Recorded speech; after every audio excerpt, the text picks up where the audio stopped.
An illness such as arthritis, migraines, or even allergies, it is only natural that we reach out to a pharmacy or a doctor right away.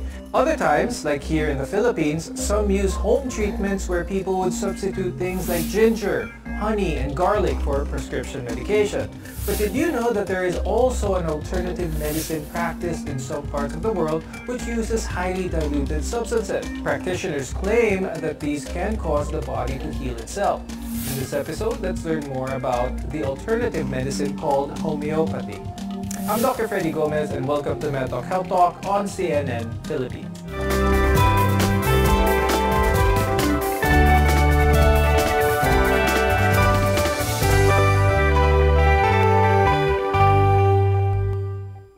Our guests are here today to give insights on homeopathy. With us is Dr. Homer Lim. He is an integrative oncologist and president of the Philippine Society of Orthomolecular Medicine and International Anti-Aging and Integrative Medicine Society. And also with us is Ms. Denise Saldran. She's a homeopathic therapist and instructor and the head of Homeopathy Philippines. Now, thank you both for joining us on the program today. Now, Denise, as a homeopathic therapist, can you please share with us what homeopathy exactly is? Okay, so homeopathy, as you mentioned, are dilute substances. So for example, we have a tincture. Let's say I have a bottle of calendula tincture. It's calendula flowers in alcohol. What they do to make a homeopathic version out of this is they take a 10% with 99% water, and then they bang it 100 times. And then they take 10% of that, put it in another bottle, another 90% water, bang it 100 times. So it goes through a process of dilution, and in between each dilution, it's succussed, or some kinetic energy is added to it. So at the end of the line, all of this energy applied to it breaks down the electron bonds in the original tincture, and then that releases what we call the vibration of the remedy. So it goes more into quantum and nanophysics. Now, in the Philippines, to practice homeopathy, one needs to secure a certificate from the National Certification Committee for Homeopathy under the Philippine Institute of Traditional and Alternative Care. Now, Ms. Denise, how prevalent is the practice of homeopathy here in the Philippines today? So homeopathy in a classical sense is not really being practiced here in the Philippines. So what we call homeotoxicologists, they're not actually practicing the classical way of homeopathy. So actual classical homeopaths, I'd probably say probably none. What we do is we just teach the lay people how to practice homeopathy at home because they're very safe substances. They don't have any toxicity whatsoever. So that has been my advocacy, is just how to bring homeopathy to the layman and into the home and how to practice it safely. Dr. Homer, how does homeopathy help people side by side with conventional medical treatments? Well, actually, when we try to integrate conventional medicine with homeopathic medicine, it will be a bit challenging, especially for those who are practicing homeopathy, because some of the effects of the conventional medicine might actually mask the effect of homeopathy. But in general, now, like what they are doing in Germany, in Austria, in Switzerland, they're actually combining conventional medicine with homeopathic medicine. So I think that has to be emphasized, that you can really use homeopathic remedies with conventional medicine. The reason behind this is we want to achieve a better result with regards to treating a certain disease or ailment or a condition with the least amount of side effects or the least amount of drugs to be given, because at the end of the day, it's really about how to make the patients have a better quality of life, at the same time less likely to develop adverse events or side effects. Okay, so better quality of life definitely is a good target for this. Now let's discuss a little bit about the management process, the treatment process of homeopathy, to further understand how these remedies, these treatments are achieved. Now, Denise, can you walk us through how you diagnose and prepare the treatment for your patients? So what we usually do is we go through a question and answer interview as well, some medical history, and then from there we get what are the major complaints. So we don't go by the name of, let's say, eczema or bronchitis. We go by the symptoms. Just like going to a regular doctor, you give your symptoms and then you try to choose the appropriate remedy. Because I failed to mention in homeopathy, how we choose a remedy is we match the symptoms of the what we call the poisoning symptoms of a remedy with the symptoms in a sick person. And when I say poisoning symptoms, I'm just saying, for example, onion. When you cut an onion, you start to tear and then you start to sneeze. Those are the poison symptoms of onion. So we match it to somebody with a common cold or rhinitis with a similar manifestation. So that's how we match the symptoms. Now, Denise, why is knowing the general health, emotional state, lifestyle, as well as diet important in how treating your clients will be? Because we are a vitality therapy. We're not a medical modality. It's more of increasing the vitality of the organs. Like, for example, somebody has a liver issue. We increase the vitality of the liver by giving the homeopathic remedies to invigorate the liver. So of course, diet is very important because you don't want to bring down the vitality of the liver. Another thing is also, we look at the whole qi, like traditional Chinese medicine. Emotions affect, trauma affects, all of these external and internal emotional actions affect the vitality of the bodies. Now, is this kind of treatment safe for infants, Dr. Homer? Oh, yes, definitely. For homeopathic medicine, I think this is one of the better alternatives. I'm sure a lot of mothers there who are very concerned with their babies and children with regards to giving drugs or antibiotics or, some of the Western medicine, they're a bit concerned. So a lot of mothers are actually now looking into homeopathic remedies because they are really safe, generally safe, and very infrequent side effects. That's a good point, Dr. Homer. You mentioned that they're generally safe. Let's talk about some of the side effects. How common are side effects here? Maybe allergic reactions when it comes to homeopathic treatments? You rarely have allergic reaction to homeopathic remedies unless they have allergic reaction to certain what we call excipients. Because homeopathic remedies can be in several forms. It can be in liquid drops. It can be in pellets. So these pellets, sometimes they're coated with certain ingredients that, might develop allergy. But homeopathic remedies, because they are diluted to an extent wherein it's very minute, the allergic reaction is actually almost, zero. When we return, we'll go over some of the more common ailments that homeopathy can treat, as well as the risks to be aware of before beginning some of these treatments. Only here on Medtalk, Healthtalk.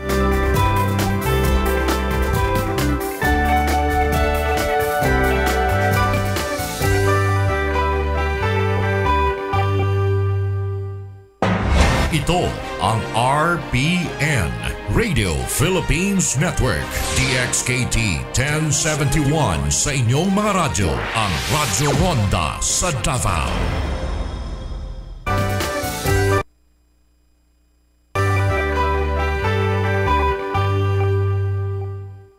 I'm Dr. Freddy Gomez and welcome back to Medtalk Health Talk, where caring is our calling. Now before the break, we learned what homeopathy basically is and how these remedies are created specifically to enhance the vitality of a person.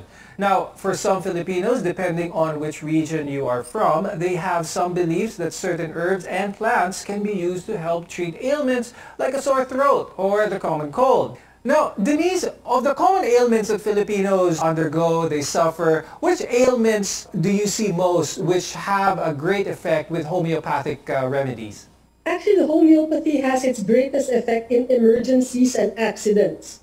So we have remedies, let's say, for arnica, for blunt head trauma, or they fall. We have calendula for wounds. We have lachesis for snake bites. We have apis for insect bites. So it's in an emergency situation where you see it really acting fast, and it will really buy you time before you reach the hospital, or if you have no access whatsoever, at least you're already giving something. So for me, that's the first class that I teach, is always emergency prescribing, because you could really save a life. Like, for example, even in collapse, difficulty breathing, we have carbo-veg. So in any emergency situation, there's always something that can revive you. And this really helps if you're getting yourself to a hospital. For that short period of time, it can be a lifesaver. Now, which illnesses, Denise, are challenging to treat using homeopathic remedies? For me, because we consider this alternative care, I get a lot of the end game. You know, they've tried everything. They've tried steroids, they've tried antibiotics, they have Steven Johnson's, or they have eczema that already has too much steroids. So those are the most challenging because then we have to detox all of that. We have to detox the layers of medication that have sort of cloud the picture, and maybe that can take 6 months to a year and even more. So just like in the regular medical field, it's those with very serious chronic ailments that have a lot of suppressions. Now, Dr. Homer, what factors should people consider before they think of undergoing a homeopathic treatment plan? Well, if the most important thing to consider here is really the getting a experienced homeopathic practitioner, because there are literally thousands of homeopathic remedies out there, and choosing the best homeopathic remedy really requires a lot of experience and knowledge with regards to these homeopathic treatments. If someone has an adverse reaction to some of the treatments, although you mentioned that it would be rare, are they prepared to treat these reactions? What's nice about homeopathic remedies is all you have to do is actually just stop. So immediately when you stop it, if there are any allergic reactions or adverse reactions, it usually would disappear within 3 to 4 hours, because the effect is really, for some of these remedies, are short term. So the adverse reaction or the length of adverse events or side effects is really not that significant. What are the limitations of homeopathic medicine, if there are any? We'll discuss this after the break. Keep it here on Medtalk, Health Talk.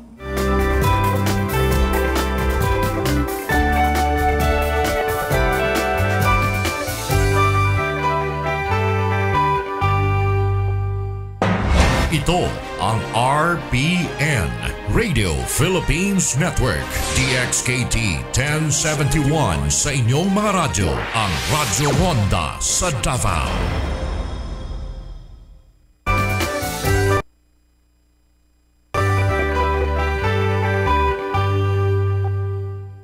Welcome back to Medtalk, Health Talk. Now that we've discussed some of the ailments that are addressed by homeopathic medicine, the risk factors that you have to consider before going down this path, let's now find out the limitations, if there are any, of practicing homeopathic medicine.